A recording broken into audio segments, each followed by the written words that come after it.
Hello everyone, my name is Jennifer and welcome to Best Kept Plans. Today's video is going to be a budget with me for the paycheck that I will be receiving on April 28th, 2022 using the printable version of the Budget by Paycheck workbook from the Budget Mom. If you're interested in seeing that, please stick around.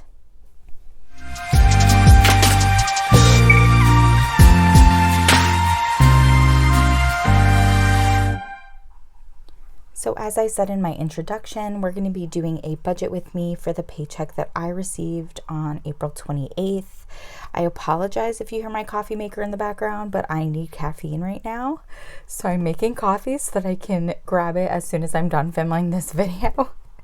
I did want to start out just sharing with you all, if you're new to this channel, sometimes I'm not exactly the greatest at fully explaining every aspect of my budgeting process, which is a fault of mine.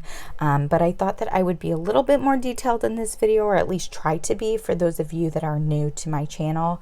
First off, I use the printable version of the Budget by Paycheck workbook from the Budget Mom. I've been doing that for probably about 2 years now. I think I started halfway through 2020 using the printable version. I do have a hard cover on it. This is a linen cover. It's from Staples. It's from the Martha Stewart line at Staples. I always have it linked down in the description. I do use metal discs. You can get metal discs at a bunch of different places. These happen to be HP brand, but I really love Jane's Agenda's metal discs if you're interested in purchasing. Opening it up, as you can see, I do have my printed out pages here. I'm going to zoom in just a tiny bit more. I print these on printer paper. I do have videos where I share the products that I use to print the Budget by Paycheck workbook, and I can definitely, if I remember, link one up here. But I print it on printer paper. This is 8.5 by 11 printer paper. I don't have to cut down my paper at all when I'm printing. That's why I use a letter size cover and 11 discs. And I do have some just intro pages in the front, and then I get right into my monthlies. So I do use these clear dividers. I bought these Black Friday of 2021 from Jane's Agenda. I absolutely love them, and I'm going to use them year after year after year, which is how I justify the purchase, because they are expensive, but I did again get them on Black Friday, so they were really on sale, which was nice. Looking at my April monthly spread, again, this is for the paycheck on the 28th. I'm actually filming this on the 26th, and I can check off that my church contribution did come out.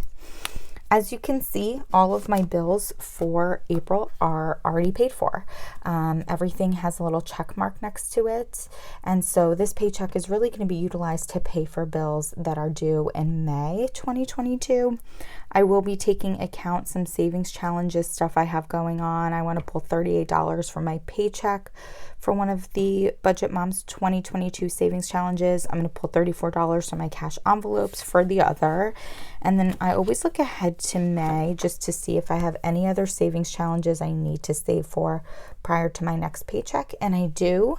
I have my $17 and $18 contributions that I need to make for my 52-week challenge, as well as this line here, which doesn't have anything written on it. That's for a May challenge for the Budget Mom, but it's something that I must have to do on Sunday, so I can't pre-fill out the amount. So having that all in consideration, I'm going to go to the paycheck budget tracker, and I am going to zoom you all in so that you can clearly see what I've got going on here. Okay, so with the paycheck budget tracker, I always start out in the income section. I have been budgeting my income to be $3,000 since the beginning of the month. It was a little higher if you watch some of my other videos for 2022, but my retirement contribution increases by 1% every year on my birthday, and my birthday was in March. And so moving forward, because I'm pulling out more money to put into my retirement accounts, my paycheck is more so around $3,000. I don't have a lot of bills that I have to pay with this paycheck. I only have my rent and my Spotify, which are for May 2022. And I did actually forget when I went through and did the budgeted section of this paycheck about my 2022 savings challenge that I need to pull $38 out for. I also forgot that I have an appointment, and I made a note for myself here that appointment usually costs me about $200 out of pocket. So even though those aren't in my budgeted column, they are going to be things that I need to take into consideration on payday, and I'll explain later why. So for budgeted, the only things I remembered when I put this together were my rent and my Spotify, which total up to be $611. And if I subtract that from the $3,000 I'm budgeting my income to be, I'm left with $2,389, which is what I'm going to bring down to the envelope section or variable expense section of the paycheck budget tracker. Now, anything listed here is generally going to be things that you know you need money for. But their expense amount varies. They're not a set bill. And generally speaking, if you're following the budget by paycheck workbook and method, you're going to utilize cash envelopes for those because the budget mom really does preach being an all cash spender. So I have groceries, eating out, gas, and miscellaneous. I always keep these categories the same. I also always keep the amounts the same. So I budget $200 for groceries, $75 for eating out, $75 for gas, and $150 for miscellaneous. Now, I don't have a cash envelope for groceries. I actually purchase my groceries online, and so I have to pay for them online. So for me, it doesn't make sense to pull that money out in cash and then have to deposit it again. So I just have a separate checking account that is my variable expense checking account, and that's where my grocery money goes into, and that's where I pay my grocery bills out of. But for eating out, gas, and miscellaneous, I do have cash envelopes. They're always in my wallet. They go with me everywhere. Those totals add up to be $500, and if I subtract that from the $2,389 we're left with after paying my bills, we have $1,889 left, and that is what we're going to bring up to the sinking fund section of the paycheck budget tracker. So the sinking fund section is definitely where the action has been at in the last few months. I do have sinking funds. I love sinking funds. I've been doing them. This is probably my third year doing sinking funds. I attempted them many, many times before that and was always unsuccessful. But following the budget by paycheck workbook and method has made sinking funds so easy for me. It's made me realize the value of sinking funds, and I absolutely love them now. In the last few months, I've actually reached goal on several of the sinking funds that I was working on for 2022. So I had a medical sinking fund, subscriptions, birthdays, holidays, those have all reached goal. And so now I'm just working on these 4.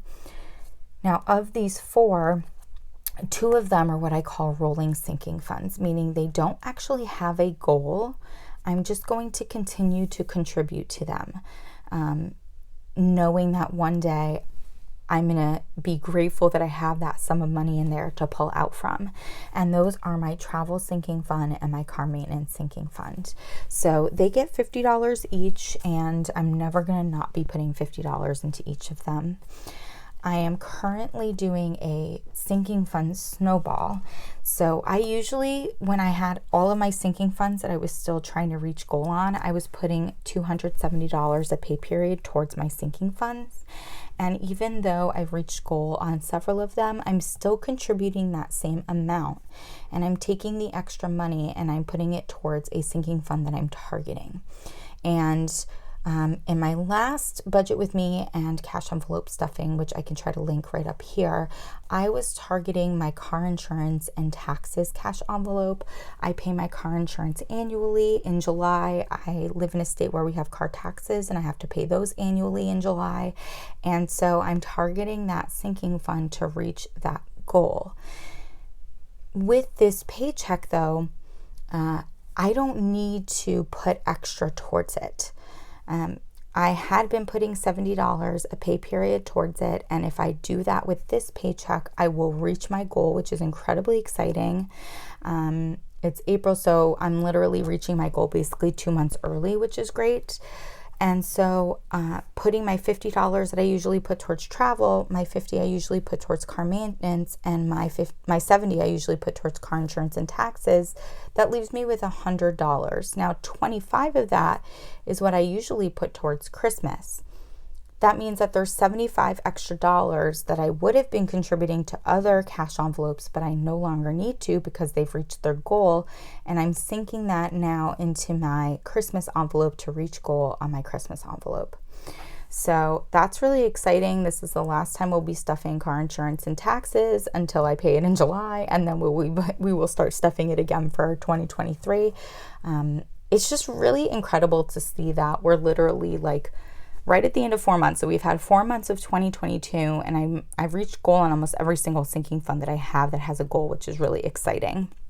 So adding this all together, again, it comes to my usual $270. And if I subtract that from the $1,889 I was left with after paying my bills and my variable expenses, we have $1,619. Now, the only debt that I have is my student loan debt. I don't have any other debt, and I am not currently paying on my student loans. They are on hold right now. Yes, I would love to be taking advantage of the 0% interest and paying down on my student loans, but a bigger priority for me right now is purchasing a home. The housing market is absolutely insane, especially where I live. Houses are incredibly expensive, and I'm just putting all the money that I can into a house savings account. Now, my hope is that whenever it is that our 0% interest ends, right, which as of right now is, I believe, August 31st, that maybe I can put a lump sum payment towards my student loans while still having enough money saved to put a down payment towards a house in the price range that I'm looking at. And so that's what I'm thinking in my head. That's what I have in the back of my mind. But as of right now, I am just putting everything towards house savings. And so that means $1,619 that we're left with after sinking funds is going directly into my house savings account, except we need to remember the $38 and the likely around $200 that I forgot to budget for things that I know I have to pay for with this paycheck.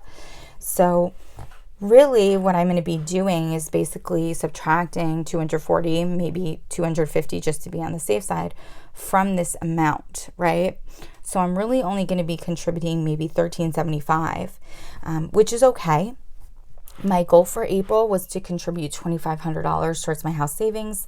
As long as I put over, I think, $1,220, no, maybe even less than that, 11 something, I'll be okay. I'll reach my goal. So I think it'll be more so closer to about $1,375. And I will do that on the 28th when I get paid, taking into account my appointment and this savings challenge. I always share with you all my cash envelope breakdown, and I'm actually going to zoom out just a tiny bit so you can see the whole thing here. Again, I don't take my groceries budget out in cash, which is why it's not listed here. I always try to pull out largest denominations possible. That's something that just works well for me. The only category where that sometimes doesn't happen is my miscellaneous. And the reason why is because that's where I usually pull bills from for my savings challenges. And I do believe I accurately took into account all the savings challenges for the end of April, beginning of May that I need to pull out from this paycheck. So for eating out and gas, they both get $75, and I do that in a 50, a 20, and a 5. For miscellaneous, taking into account the $34 in April that I have to put towards savings challenge, the $17 and then $18 I have to pull in May, I'm going to be putting a 50, 3 20s, 3 10s, a 5, and 5 singles into my miscellaneous envelope for a total of $150. For my sinking funds, I always do my largest bills. That's just always what I do. I try not to bulk up my envelopes too much. So I do the largest bills possible. And then for the 2022 savings challenge that I have to pull $38 out for, I'm going to do a 10, a 20, a 10, a 5, and 3 singles. So that means on payday on the 28th, when I go to the bank, I will be pulling out a total of $608, and that's what we'll be stuffing into my cash envelopes when I do my cash envelope stuffing, which we'll be posting in a couple of days. I hope that was a clearly stated breakdown of my budget for this paycheck.